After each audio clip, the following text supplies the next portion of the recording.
Welcome to YouTube channel learning education for you. Hello everyone, how are you? कैसे हैं आप सब? मैं फैजान सर आज आपके लिए मैं लेके आया हूँ फिजिक्स का टॉपिक लेंस मेकर फार्मूला। आई थिंक कि आपको मैं रिमाइंड करा दूँ लास्ट वीडियो के बारे में। प्रीवियस वीडियो में अपने फिजिक्स में देखा कि आई थिंक कि पार्ट फर्स्ट में हम लोगों ने पढ़ा refraction of light and there some related numericals. Part 2 में हम लोगों ने पढ़ा refraction of light, total internal reflection and relation between critical angle refractive index. उसके कुछ टॉपिक्स के बारे में हम लोगों ने डिस्कस किया। पार्ट 3 में आई थिंक जो पार्ट 3 का टॉपिक चल रहा है लेंस मेकर फार्मूला, उसके में भी हम लोगों ने 2 टॉपिक डिस्कस कर लिए हैं। पार्ट 3 में refraction through a spherical surface में, refraction through a concave spherical surface, refraction through a convex spherical surface. इस वीडियो में आपके लिए मैं लेके आया हूँ लेंस मेकर फार्मूला, जो कि JEE plus NEET I think कि 10+2 के लिए भी बहुत ज़्यादा इंपॉर्टेंट है और बहुत हाई गेन मार्क्स करने वाला ये टॉपिक है। इस टॉपिक में हम लोगों ने क्या देखा है कि I think lens maker formula नाम से पता चल रहा है कि इस फार्मूले से हम लोग एक लेंस बना सकते हैं। लेंस बनाने का मतलब ये बिल्कुल भी नहीं है कि हम लोग कोई एक नया लेंस एक जनरेट कर लेंगे। नहीं, अगर हम लोगों को लेंस की रिफ्रैक्टिव इंडेक्स और रेडियस ऑफ कर्वेचर पता हो तो हम लोग क्या फाइंड कर सकते हैं, फोकल लेंथ उसकी फाइंड कर सकते हैं। तो हमें फॉर्मूले में प्रूफ क्या करना है, 1/f = n-1 × 1/r1 - 1/r2, ये फॉर्मूला प्रूफ करना है। उससे पहले मैं आपको बता दूं कि हम लोग इसमें क्या करते हैं। वैसे मोस्टली जो हम लोग लेंस यूज करते हैं वो बहुत थिन होता है। आई थिंक इसका अपर्चर सो बहुत ज्यादा स्मॉल होता है। लेकिन इस बार हम लोग क्या करेंगे कि एक अच्छा सा आई थिंक टी थिकनेस का मोटा ताजा एक लेंस लेते हैं जिसकी थिकनेस क्या होगी टी। उसके बाद हम लोग उसका रिफ्रैक्शन कराते हैं। रिफ्रैक्शन कराने के बाद ये फॉर्मूले को हम लोग डिराइव करेंगे। तो चलिए देखते हैं कि क्या होता है। आई थिंक कि हम लोगों ने एक लेंस लिया, ये प्रिंसिपल एक्सिस होगी। अगर इस लेंस की बात करें तो ये किस साइड ओपन होगा, लेफ्ट साइड। तो इसका सेंटर ऑफ कर्वेचर क्या हो जाएगा, C1, और पोल क्या हो जाएगा, P1। इसी तरह अगर हम लोग दोनों को मिला के टी थिकनेस का एक लेंस ले लें पूरा, तो इसको अगर ओपन करेंगे तो ये किस साइड ओपन होगा, राइट साइड। और इसका सेंटर ऑफ कर्वेचर क्या हो जाएगा, C2। इसका पोल क्या हो जाएगा, P2। लेकिन हम लोग को सिर्फ लेंस चाहिए, इसके स्फीयर की जरूरत नहीं है या सेंटर ऑफ कर्वेचर की जरूरत नहीं है। तो इस वजह से हम लोग को इसको इरेज कर देना है, बिल्कुल भी नहीं लेना है। सिर्फ आप लोग समझने के लिए करिए इसको। अब बात आती है कि अगर हमारे पास कोई सेंटर ऑफ ये प्रिंसिपल एक्सिस पे कोई एक पॉइंट है O, ऑब्जेक्ट, हम लोग उससे रे फॉल कराते हैं फर्स्ट लेंस पे। तो आई थिंक मान लिया कि हमारे पास ऑब्जेक्ट O है, O पॉइंट पे एक ऑब्जेक्ट है और वहां से हम लोगों ने एक रे फॉल कराई L1 लेंस पे जिसका पोल क्या है, P1। तो वो क्या करेगी, रिफ्रैक्ट करेगी। रिफ्रैक्ट जैसे ही करेगी सामने कौन सा लेंस मिल जाएगा, दूसरा। तो ये क्लियर इमेज ड्रॉ नहीं कर पाएगी। मतलब कैसे इमेज ड्रॉ करेगी, वर्चुअल इमेज ड्रॉ करेगी I' पे। अब जो भी डिस्टेंस लेते हैं वो हम लोग क्या करते हैं, पोल से लेते हैं। तो ऑब्जेक्ट जो डिस्टेंस हो जाएगी P1 से वो क्या हो जाएगी, U। आई थिंक कि -U लेंगे बिकॉज U जो है वो लेफ्ट साइड है। ऑब्जेक्ट हमेशा क्या होता है, लेफ्ट साइड होता है। इसी तरह I' है, होता है इमेज की डिस्टेंस होती है वो V होती है। लेकिन अगर ब्लर आई थिंक कि वर्चुअल इमेज है तो V' हो जाएगा, पॉजिटिव रहेगा बिकॉज राइट साइड है। ये वाले लेंस की बात हो गई। अब हम लोग इस वाले लेंस पे आते हैं जिसका पोल क्या है, P2। अब ये वाले लेंस के लिए जो इमेज है ये किस चीज का काम करेगी, इस लेंस के लिए ऑब्जेक्ट का। तो यहां से एक रे आई, इस पे पड़ी ऑब्जेक्ट। अब ये क्या करेगी, रिफ्रैक्ट कराएगी, जो कि कहीं इस साइड कराएगी और आई पॉइंट पे कराएगी रियल इमेज। इसके डिस्टेंस क्या हो जाएगी, V हो जाएगी। Any problem? अब हम लोगों को क्या करना है, आई थिंक कि देखिए फर्स्ट हम लोगों ने क्या किया कि एक लेंस ले लिया टी थिकनेस का, ऑब्जेक्ट से जो है एक रे फॉल कराई P1 पे, P1 लेंस पे, जो कि क्या किया उसने, blur image I think virtual image draw किया I' पे। और उसके डिस्टेंस हम लोगों ने P1 से कितना ले लिया है, V'। O से P1 की डिस्टेंस कितनी ले ली है, V। ये वाले लेंस की बात करें अगर, तो क्या किया, ये जो पहले वाले लेंस का जो इमेज था, अब सेकंड वाले लेंस के लिए वो किस चीज का काम कर रहा है, ऑब्जेक्ट का। तो यहां से यहां तक कि सेकंड वाले लेंस के लिए ये किस चीज क्या हो जाएगी, U का काम करेगी। और वो अपने रियल इमेज कहां पे ड्रॉ कर रही है, I पॉइंट पे। तो यहां से यहां तक की डिस्टेंस क्या हो जाएगी, V। चलिए अब हम लोग चलते हैं फॉर लेंस L1 लेंस की अगर बात करें, from lens formula. Lens formula क्या होता है, n/v - 1/u = n - 1/r। ये अगर पहला लेंस है तो इसकी रेडियस ऑफ कर्वेचर इधर होगी और रेडियस ऑफ कर्वेचर जो भी होगी वो R1 होगी बिकॉज फर्स्ट लेंस है। सेकंड लेंस के लिए इसकी रेडियस ऑफ कर्वेचर क्या हो जाएगी R2। तो n अपॉन v, v नहीं है बिकॉज फर्स्ट वाले लेंस जो है वो I डैश हो रहा है तो उसकी डिस्टेंस क्या है v डैश, तो v की जगह पे v डैश ले लेंगे। -1 upon u is equal to n -1 upon r, तो फर्स्ट लेंस के लिए तो R1 हो जाएगा। क्लियर। अब सेकेंड की बात करते हैं, सेकेंड लेंस की। For Lenz L2 from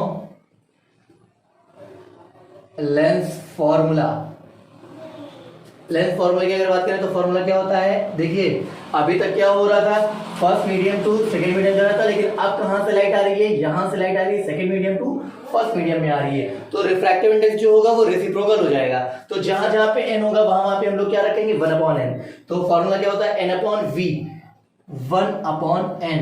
v की जगह पे क्या है यहाँ पे, अगर देखें यहां के लिए तो यहां से जो डिस्टेंस आ रही है वो क्या आ रही है I की, ये आ रही है क्योंकि ये इसका क्या काम कर रही है v का, तो ये हो जाएगा 1/v minus 1/u। u object ये है और डिस्टेंस हम लोगों ने सिर्फ यहां से ली है, अगर यहां से हमको यहां से लेनी है, लेकिन टोटल ये कितनी है यहां से, अगर इसको टोटल में से ये माइनस कर देंगे तो P2 से आ जाएगी, बिकॉज सेकंड लेंस के लिए हमें सारी डिस्टेंस कहां से लेनी है P2 से, लेकिन जो ये वाली डिस्टेंस है वो P1 से है, तो इस वजह से हम लोग T थिकनेस माइनस कर देंगे, ये जो डिस्टेंस आ जाएगी वो P2 के लिए आ जाएगी। तो क्या हो जाएगा v dash minus t is equal to 1/n minus 1/r2। इसको आप लोग बोथ साइड n से मल्टीप्लाई कर दीजिए, तो n/n क्या हो जाएगा 1, फिर 1 को क्या करेंगे n से मल्टीप्लाई करेंगे तो 1 ही आ जाएगा, फिर n/n 1 हो जाएगा और यहाँ पे क्या आ जाएगा n आ जाएगा, तो 1/v minus n/v dash minus t is equal to 1 minus n/r2। इसको इक्वेशन आप सेकंड कह लीजिए। देखिए अब क्या करते हैं कि अगर हम लोगों ने माना जो टी थिकनेस का लेंस था, अब उसकी अपर्चर बहुत स्मॉल है, आई थिंक कि अगर ये थिन लेंस के लिए होता, अगर थिन लेंस के लिए होता तो उसकी जो आई थिंक थिकनेस है वो हम लोग नेग्लेक्ट कर देते because T is so small. If aperture is so small, I think कि लेंस बहुत छोटा है, बहुत ज्यादा पतला है, तो टी हो जाएगा वो लेस देन 0। टी बहुत ज्यादा जीरो के बहुत नियर हो जाएगा तो उसको क्या कर देंगे हम लोग नेग्लेक्ट कर देंगे, तो जहां पे टी है वहां पे हटा दीजिए, तो क्या बचा 1/v minus n/v dash is equal to 1 minus n/r2। 1/v minus n/v dash, T की जगह पे 0 आया तो v डैश माइनस 0, तो क्या हो जाएगा only v dash is equal to 1 minus n/r2। Equation third हो जाएगी। इक्वेशन फर्स्ट को इक्वेशन थर्ड में ऐड कर दीजिए, from first plus third. First क्या है n/v dash minus 1/u plus 1/v minus n/v dash is equal to RHS में क्या है n minus 1/r1 plus n minus 1 minus n/r2। देखिए n/v डैश नेगेटिव है, n/v डैश पॉजिटिव है, negative से positive cancel out हो गया, 1/v यहाँ पॉजिटिव है, इस वजह से इसको पहले लिख लीजिए 1/u is equal to n minus 1, यहाँ पे माइनस कॉमन ले लीजिए, तो क्या हो जाएगा जो चीज नेगेटिव रहेगी वो पॉजिटिव आ जाएगी, जो चीज पॉजिटिव वो नेगेटिव आ जाएगी। आई थिंक क्या हो जाएगा n माइनस 1, तो हम लोगों ने n माइनस 1 कॉमन लिया, क्या बचा यहाँ पे 1/r1, यहाँ जहाँ पॉजिटिव था वहां पे नेगेटिव आ जाएगा 1/r2, ये आ गया। चलिए भाई इसको यहाँ देखते हैं। We know that आप लोगों ने चैप्टर फर्स्ट में पढ़ा, आई थिंक कि फिजिक्स चैप्टर फर्स्ट में पढ़ा है रिफ्लेक्शन ऑफ लाइट में मिरर फार्मूला। मिरर फार्मूला क्या होता है 1/v minus 1/u is equal to 1/f। तो देखिए यहाँ पे क्या आ रहा है 1/v माइनस 1/u। आई थिंक कि जहां पे 1/v माइनस 1/u होगा उसके लिए हम लोग क्या लिख सकते हैं 1/f। तो we know that 1/v minus 1/u is equal to 1/f। इसके वैल्यू इसमें पुट कर दीजिए, तो क्या हो जाएगा 1/f is equal to n minus 1, क्या यहाँ पे आ गया 1/r1 माइनस 1/r2। यही हमें प्रूफ करना था, जो कि इस फॉर्मूले को क्या कहते हैं lens maker formula. Lens maker formula में आप लोग एक बार फिर से रिवाइंड कर लीजिए कि हम लोगों ने क्या किया कि एक टी थिकनेस का लेंस लिया, एक लेंस जिसका सेंटर ऑफ कर्वेचर C1 होगा, दूसरा लेंस जिसका सेंटर ऑफ कर्वेचर C2 होगा। पहले का P1 होगा पोल, दूसरे का P2 होगा पोल। हम लोगों ने एक प्रिंसिपल एक्सिस पे एक पॉइंट ले लिया O, आई थिंक ये ऑब्जेक्ट का पॉइंट, उससे हम लोगों ने एक रेस फॉल कराई ऑब्जेक्ट से, किस पे, P1 वाले लेंस पे। तो वो क्या करता है, जैसे ही रिफ्लेक्ट करता है तो सामने सेकंड लेंस मिल जाता है। सेकंड लेंस की वजह से उसकी जो रियल इमेज होती है वो रियल नहीं होके और वर्चुअल इमेज ड्रॉ करता है आई डैश पे। तो आई डैश से P1 की जो डिस्टेंस हो जाएगी वो V डैश हो जाएगी। अब सेकंड लेंस की बात करें, जो फर्स्ट लेंस के लिए इमेज का काम कर रही थी वही इमेज अब सेकंड लेंस के लिए ऑब्जेक्ट का काम करेगी। तो एक ऑब्जेक्ट आता है, अब ये सेकंड वाला लेंस जो इमेज ड्रॉ करता है वो आई पे करता है, जो कि डिस्टेंस उसकी P2 से होगी V। हम लोगों ने लेंस फॉर्मूला लगाया। लेंस फॉर्मूला क्या होता है, n/v - 1/u = 1 - n - 1/r। First वाले के लिए लेंगे तो R1 लेंगे, सेकंड वाले के लिए लेंगे तो R2 लेंगे, और उस फॉर्मूले से हम लोग पुट करते करते 1/f = n - 1 * 1/r1 - 1/r2 को प्रूव किया। नेक्स्ट टॉपिक की अगर बात करें, it's very easy, no problem. आप लोग सिर्फ एक बार वीडियो को रिवाइंड करके देखिए, बिल्कुल क्लियरली समझ में आ जाएगा। और मेन कॉन्सेप्ट जो है वो सिर्फ फिगर से, और फिगर बहुत ज्यादा इजी है, नो प्रॉब्लम। सिर्फ हम लोगों ने एक टी थिकनेस का लेंस लिया है और बाद में भी उसको बहुत थिन मान लेते हैं। चलिए नेक्स्ट टॉपिक की बात करते हैं। तो combined focal length of two thin lenses. अगर टू थिन लेंस को हम लोग कंबाइन कर दें तो उसकी कंबाइंड फोकल लेंथ जो आएगी वो क्या आएगी। कंबाइंड फोकल लेंथ की अगर बात करें तो आई थिंक ये दो लेंस होंगे। तो पहले जो लेंस होगा उसकी फोकल लेंथ हो जाएगी f1, दूसरा जो लेंस होगा उसकी फोकल लेंथ हो जाएगी f2। इन दोनों को अगर कंबाइन कर दिया जाए, जो फाइनल आई थिंक रिजल्टेंट जो फोकल लेंथ आएगी उसको कैसे फाइंड करेंगे। तो with the help of figure पहले हम लोग चलते हैं कि इसका फिगर कैसे ड्रॉ होगा। तो हम लोगों ने पहले एक कॉन्वेक्स लिया। देखिए इसके अंदर बहुत सारे केस हैं। दो कंबाइंड लेंस हम लोग कैसे ले सकते हैं। पहली बात तो बोथ लेंस आर कॉन्वेक्स, दोनों लेंस कॉन्वेक्स ले लिया। फिर बोथ लेंस आर कॉनकेव, दोनों लेंस हम लोगों ने कॉनकेव ले लिया। One convex and one concave, एक कॉन्वेक्स लिया लेकिन एक कॉनकेव ले लिया, तो कैसे होगा। तो चलिए पहले हम लोग एक केस लेते हैं, बोथ लेंसेज आर कॉन्वेक्स। एक लेंस कॉन्वेक्स ये हो गया और दूसरा इससे टच में जो रहा है, इससे टच करता हुआ एक हम लोगों ने लेंस ले लिया, कॉन्वेक्स लेंस।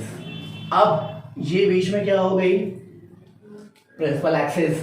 हम लोगों ने क्या किया, देखिए ये L1 लेंस है और ये L2 लेंस है। इसका सेंटर ऑफ आई थिंक इसका सेंटर ऑफ कर्वेचर क्या हो जाएगा, C1 हो जाएगा, क्योंकि पोल ये P1, और इसका सेंटर ऑफ कर्वेचर C2, तो इसका पोल क्या हो जाएगा, P2। तो चलिए हम बात करें, अगर कोई ऑब्जेक्ट हमारे पास है सेंटर प्रिंसिपल एक्सिस पे और हम लोगों ने ऑब्जेक्ट को फॉल कराया, ऑब्जेक्ट की रे को फॉल कराया L1 लेंस पे, तो L1 लेंस क्या करेगा, रिफ्रैक्ट करेगा। रिफ्रैक्ट तो करेगा लेकिन बगल में कौन सा लेंस है, सेकंड लेंस है।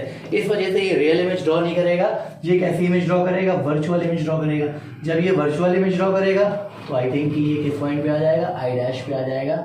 ये किसके लिए है, L1 लेंस के लिए है। तो यहाँ से जो हो जाएगा वो U हो जाएगा, बिकॉज ऑब्जेक्ट की डिस्टेंस क्या होती है, U। लेफ्ट साइड है तो नेगेटिव, और इमेज आई डैश ड्रॉ कर रहा है तो उसकी इमेज की डिस्टेंस भी क्या हो जाएगी, V डैश हो जाएगी, जो कि पॉसिबल रहेगी बिकॉज लेंस क्या है, आई थिंक साइड कौन सी है, राइट साइड है। अब अगर इसके बाद बात करें ये वाले लेंस की, तो अब जो ये ऑब्जेक्ट इमेज का काम कर रही थी, ये वाले लेंस के लिए ये ऑब्जेक्ट कवर करेगी। इस लेंस के लिए ये ऑब्जेक्ट मिला। अब आफ्टर रिफ्लेक्शन ये क्या करेगा, ये एक रियल इमेज ड्रॉ करेगी, जो कि किस पॉइंट पे करेगी, आई डैश, आई पे करेगी, और इसकी डिस्टेंस क्या हो जाएगी, V। चलिए अब हम लोग क्या करते हैं, फॉर लेंस उसी तरह है बिल्कुल, लेंस मेकर फॉर्मूले की तरह, फॉर लेंस L1, लेकिन इसमें हम लोग सिर्फ क्या करेंगे, लेंस फॉर्मूले से चलते हैं। क्या होता है lens formula, 1/v - 1/u = 1/f। देखिए 1/v - 1/u = 1/f, ये तो हो गया मिरर का फॉर्मूला, सॉरी लेंस का फॉर्मूला कह रहे हैं, मिरर के फॉर्मूले पे, लेंस के फॉर्मूले पे हम लोग चलेंगे। लेकिन अगर इस फिगर के अकॉर्डिंग देखें, आई थिंक इस इमेज फॉर्मेशन के अकॉर्डिंग देखें, तो जो V है आई थिंक वो क्या है, V डैश है। जो U है ये तो U ही है, लेकिन अगर L1 होगा, आई थिंक L1 लेंस के लिए ले रहा है, तो जो फोकल लेंथ होगी वो क्या हो जाएगी, F1 हो जाएगी। इसको इक्वेशन फर्स्ट बोल दीजिए। Similarly from lens, for Lenz L2 from lens formula,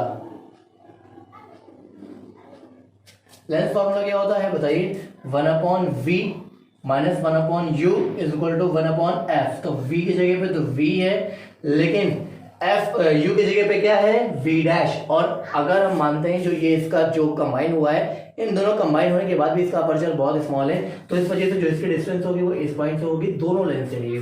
तो 1/v माइनस 1/u की जगह पे क्या हो जाएगा v डैश हो जाएगा is equal to 1/f। f ना होकर के f2 हो जाएगा बिकॉज सेकंड लेंथ के लिए, इस वजह से ये f2 हो जाएगा। इक्वेशन फर्स्ट इक्वेशन सेकंड में ऐड कर दीजिए। इक्वेशन फर्स्ट इक्वेशन सेकंड में ऐड करेंगे तो क्या हो जाएगा,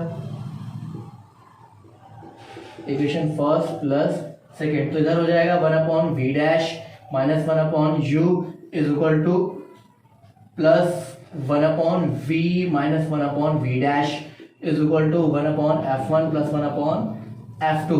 देखिए 1/v डैश एक पॉजिटिव में है, 1/v डैश एक नेगेटिव में है, कट गया। 1/v पॉजिटिव है तो इसको राइट साइड रख दीजिए। 1/v is equal to 1/f1 plus 1/f2। We know that 1/v minus 1/u जो होता है वो 1/f होता है, तो इसकी जगह पे हम लोग क्या लिख देंगे 1/f is equal to 1/f1 plus 1/f2। ये हो गया combined focal length. I think resultant reciprocal of focal length is equal to the reciprocal of focal length का सम। रेसिप्रोकल के सम का जो इक्वल होता है वो कंबाइंड फोकल लेंथ के रेसिप्रोकल के सम के इक्वल होता है। अब बात आती है कि ये तो हो गया क्या, जब हमारा दोनों लेंथ कैसा होगा कॉन्वेक्स होगा। कॉन्वेक्स लेंथ चले गया क्या, एक ऑब्जेक्ट से एक रे आई और किस पे फॉल किया L1 पे, L1 क्या किया L2 को दिया, L2 ने आई थिंक कि वर्चुअल इमेज ड्रॉ की आई डैश पे, तो आई डैश के लिए इस वजह से इसकी डिस्टेंस क्या हो जाएगी वी डैश। अब L2 की बात करेंगे लेंस 2 की, तो ये जो पहले वाले लेंस के लिए जो इमेज की वर्क कर रही थी अब उसका ऑब्जेक्ट कवर करेगा, तो उसने क्या किया कि आई थिंक L2 पे लिया और अब उसने जब इमेज ड्रॉ की तो वो आई पे ड्रॉ की आई थिंक रियल इमेज, तो उसकी डिस्टेंस क्या हो जाएगी v। लेंस फॉर्मूले से चले 1/v minus 1/u equal to 1/f। We know that, हमें पता है ये होता है। लेकिन इस वाले के लिए जो ऑब्जेक्ट आई थिंक की जो इमेज की डिस्टेंस है वो v डैश है, तो v डैश रख दिया 1/v माइनस 1/f1। L के लिए होगा तो f1 होगा, 2 के लिए होगा तो f2 होगा। सिमिलरली जितने लेंस होंगे उतने ही फोकल लेंथ चेंज होते रहेंगे। चलिए एक चीज और केस कर लेते हैं कि अगर एक लेंस, ये क्लियर हो गया, तो ये फॉर्मूला इरेज नहीं करते हैं, सिर्फ हम लोग ऐसे ही देख लेते हैं। सेकेंड केस आता है if one lens convex and other lens concave। हम लोग जानते हैं कॉन्वेक्स के लिए जो फोकल लेंथ होती है वो पॉजिटिव होती है बिकॉज कॉन्वेक्स लेंस जो राइट साइड में जो है उसकी रेडियस ऑफ कर्वेचर इमेज वो होती है ओपन होती है, इस वजह से उसकी फोकल लेंथ भी पॉजिटिव होती है। लेकिन कॉन्केव की अगर बात करें तो उसकी radius of curvature I think उसका सेंटर ऑफ कर्वेचर किस साइड ओपन होता है लेफ्ट साइड, तो उसका फोकल लेंथ भी लेफ्ट साइड होगा। तो f2 जो हो जाएगा वो क्या हो जाएगा माइनस f2। तो इसमें वैल्यू पुट कर दीजिए 1/f इज इक्वल टू क्या हो जाएगा 1/f1 माइनस 1/f2। बस बाकी सारी चीजें वही रहेंगी। नेक्स्ट आता है इसी के अंदर हमारा कि combined power of to lenses. अगर दोनों लेंस को कंबाइन कर दिया है और उसकी पावर निकालनी है तो हम लोग क्या करेंगे, देख लीजिए यहाँ पे हम लोग क्या कर देंगे सिर्फ पावर कर देंगे, combined power of to lenses. तो देखिए इसका डायरेक्टली फॉर्मूला आपको बता दें, P इक्वल टू क्या हो जाएगा P1 plus P2। Resultant power is equal to हो जाएगा sum of other power is equal to the resultant power. Next है मैग्निफिकेशन। मैग्निफिकेशन की अगर बात करें इसी तरह तो मैग्निफिकेशन जो हो जाएगा वो मल्टीप्लिकेशन में आ जाएगा। Magnification of combined to lenses, thin lenses, तो ये क्या हो जाएगा m इज इक्वल टू हो जाएगा m1 इंटू m2। देखिए अगर फोकल लेंथ की बात करें तो वो रेसिप्रोकल का सम हो रहा था, अगर पावर की बात करें तो वो डायरेक्टली सम हो रहा है, और मैग्निफिकेशन की बात करें तो वो क्या हो रहा है प्रोडक्ट हो रहा है। तो पावर में हमको सम करना है, फोकल लेंथ में रेसिप्रोकल का सम करना है और मैग्निफिकेशन में डायरेक्ट प्रोडक्ट करना है। नेक्स्ट टॉपिक की अगर हम लोग बात करें, नेक्स्ट टॉपिक आता है मैग्निफिकेशन का अदर फॉर्मूला। मैग्निफिकेशन में हम लोगों ने सिर्फ अभी यही पढ़ा है कि क्या होता है इमेज की हाइट का रेशियो ऑब्जेक्ट की हाइट का रेशियो के जो होता है वो कहलाता है magnification of image, magnification of spherical surfaces. लेकिन अगर इस फॉर्मूले को हम लोग फोकल लेंथ और v या फोकल लेंथ u के टर्म में करें तो कैसे फाइंड करेंगे, तो चलिए अदर फॉर्मूला हम लोग ड्राइव करते हैं फोकल लेंथ के टर्म में मैग्निफिकेशन का।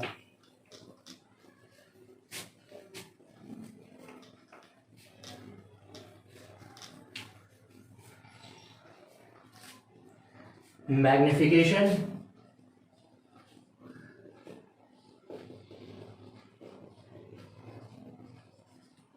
Of lenses. तो देखिए मैग्निफिकेशन का फॉर्मूला क्या होता है, हमने बताया था ना कि height of image, I think कि v to the height of object means u।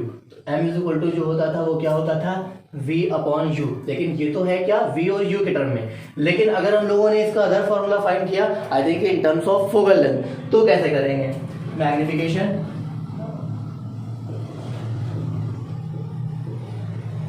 In terms of focal length. तो फोकल लेंथ के टर्म में अगर करें तो देखिए फॉर्मूला क्या होता है, एक हम लोग लेंथ फॉर्मूला से चलते हैं, from length formula. Length formula क्या होता है 1 upon V minus 1 upon U is equal to 1 upon F. Both side v से मल्टीप्लाई कर दीजिए तो v अपॉन वी हो जाएगा माइनस v अपॉन यू हो जाएगा is equal to 1 upon F हो जाएगा। देखिए v से v कैंसिल आउट हो जाएगा, क्या बचेगा 1 v upon you. v upon you होगा, वहां पे क्या लिखेंगे m, बिकॉज हम लोग पता है कि ये होता है 1 अपॉन एफ, और यहाँ पे मल्टीप्लाई किया है तो v आ जाएगा। कोई प्रॉब्लम? अब देखिए m इधर माइनस में है, उस साइड जाएगा तो क्या हो जाएगा पॉजिटिव, और v अपॉन एफ इधर पॉजिटिव है, इस साइड आएगा तो क्या हो जाएगा नेगेटिव। तो m बराबर हो जाएगा 1 माइनस वी अपॉन एफ, या फिर इसको ये भी लिखें कि f minus V upon F, ये हो जाएगा f और v के टर्म में। अगर हमको मैग्निफिकेशन का फॉर्मूला f और u के टर्म में, आई थिंक कि ऑब्जेक्ट के डिस्टेंस के टर्म में रखना है, तो क्या करेंगे? तो फिर उसी तरह करेंगे कि फ्रॉम लेंथ फार्मूला क्या होता है 1 upon V minus 1 upon U is equal to 1 upon F. क्या किया अभी तक हम लोगों ने, जिसके टर्म में निकालना है आई थिंक फोकल लेंथ तो आ ही जाएगा। अगर v के टर्म में निकालना है तो v से बोथ साइड मल्टीप्लाई कर दीजिए, u के टर्म में निकालना है तो u से बोथ साइड मल्टीप्लाई कर दीजिए, multiplied by u both side, तो क्या हो जाएगा u upon v minus u upon u is equal to u upon f। u से u कैंसिल आउट हो जाएगा, ये क्या हो जाएगा m इज इक्वल टू होता है v अपॉन u, लेकिन यहाँ पे क्या लिखा है u अपॉन v, इसका मतलब क्या हो जाएगा 1 अपॉन m आ जाएगा, minus 1 is equal to u upon f। 1 उस साइड भेज दीजिए तो 1 upon m is equal to क्या आ जाएगा u upon f minus 1, cross multiply किया तो क्या हो जाएगा v minus f upon f is equal to 1 upon m। m को रेसिप्रोकल ले लीजिए तो इसका भी रेसिप्रोकल हो जाएगा, क्या हो जाएगा formula f upon u minus f। आज के लिए इतना ही, नेक्स्ट टॉपिक में हम लोग डिस्कस करते हैं। आई थिंक नेक्स्ट टॉपिक जो हमारा है वो वेरी इंपॉर्टेंट टॉपिक है। प्रिज्म पे आते हैं हम लोग। प्रिज्म का रिफ्रैक्शन कैसे कराएंगे, एक थिन प्रिज्म लेंगे, उसके बाद उसको रिफ्रैक्शन कराएंगे, उसके बाद हम लोग डिस्पर्जन ऑफ लाइट और एंगुलर डिस्पर्जन पढ़ेंगे, स्कैटरिंग ऑफ लाइट पढ़ेंगे। ये आई थिंक ये लास्ट रे ऑप्टिक्स का टॉपिक होगा प्रिज्म का। इसके बाद हम लोग जो नेक्स्ट टॉपिक पे जाएंगे आई थिंक ऑप्टिकल इंस्ट्रूमेंट, या फिर नेक्स्ट टॉपिक जो भी होगा हम लोगों का वो वेव ऑप्टिक्स पे होगा। आपको बता दूं कि जितने भी आई थिंक हम लोगों ने 3-4 वीडियो जो भी देखी है रे ऑप्टिक्स की, ये बहुत ज़्यादा इंपॉर्टेंट है। इसी 3-4 वीडियोस में 7 से 8 नंबर आप गेन कर सकते हैं 10+2 में, और नीट प्लस जेई के लिए भी ये टॉपिक बहुत ज़्यादा इंपॉर्टेंट। तो आप लोग हर तरह से ये वीडियो को बहुत सीरियसली लिए। That's all for today, have a nice day. मिलते हैं नेक्स्ट वीडियो में। Thank you so much.